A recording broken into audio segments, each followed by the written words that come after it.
James Packard in Des Moines, El Paso, Texas, Las Vegas, Dallas, Texas. With you in Chicago. Supreme Court Justice Ruth Bader Ginsburg has died at the age of 87. We're getting that confirmation now tonight. She has been at the forefront of this for decades and has been so many firsts. So which is it? I mean, should FBI agents feel free to express opinions about people they're investigating, or should norms change? That we had not opened a case into the president himself. This was a personal but you discussion must have known at the time that he easily could become the target of an investigation. Why does he have this admiration for ruthless, powerful men? The president has been tougher on North Korea than his predecessors. He's imposed a maximum But he's talked about exchanging love letters with Kim Jong-un. Yeah, very different from what's happening here, where you need a simple majority. And I should note, by the way, Patrick, speaking of that simple majority, we have now passed it. President Donald Trump is apparently going to Walter Reed Medical Center.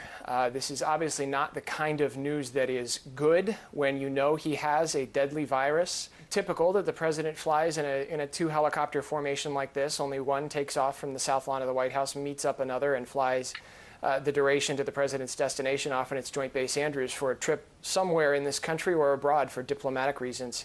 Tonight, it is to Walter Reed Medical Center because the 45th president of the United States is inflicted with a deadly virus that has killed more than 200,000 fellow Americans, has infected more than 7 million. And take a look at what's happening. We've been watching jockeying between these three since the polls closed in Texas. Just downstream, some 2 million people in El Paso and Juarez rely largely on the water that flows here. But look at how dry it is. This Western Air flight from Nassau is actually the first commercial Western Air flight that this airline has operated here to Freeport since the storm hit. Imagine a hurricane powerful enough to drop a boat in the middle of a neighborhood. Now, it's likely that the Trump administration tries to fight this. It would go to the Supreme Court. More than 500,000 Democrats in this state have already decided who they want to have the Democratic nomination. There are very few people here in Florida, just like the rest of the country, who have yet to make up their minds, but it turns out we found at least one of them here today in Miami Beach. We're standing in what feels like a little bit of a mini Times Square here at the Las Vegas Convention Center.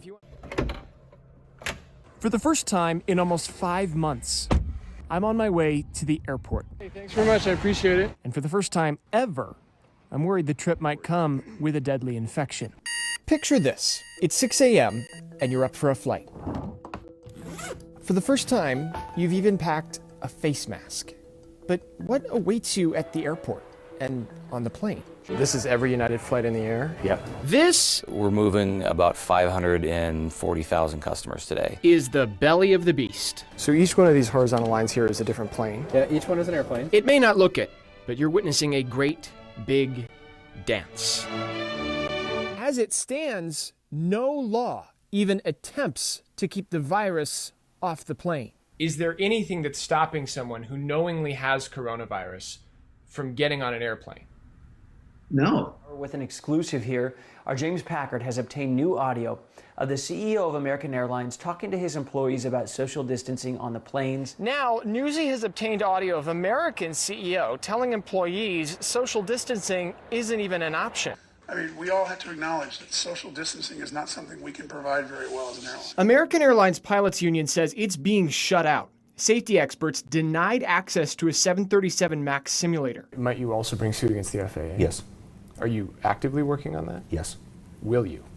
Likely. In his first TV interview since resigning, Doug Lavero says his decision has nothing to do with Wednesday's scheduled launch. On bad days, you certainly wouldn't see any of those tall buildings over there. On really bad days. on really bad days. We've come to a neighborhood in Beijing that's not entirely one of a kind.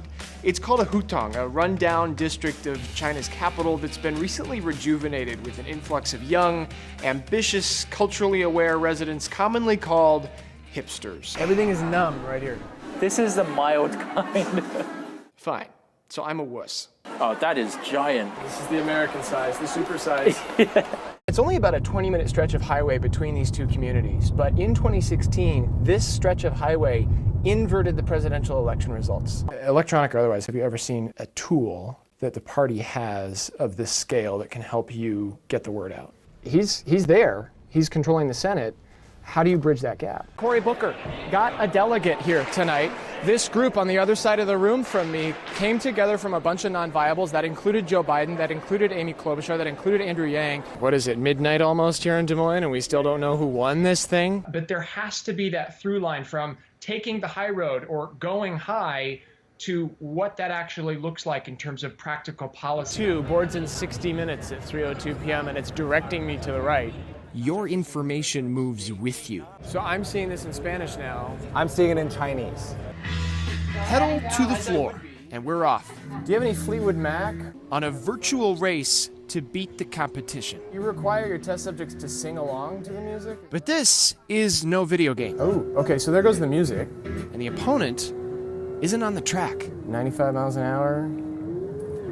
And there it is.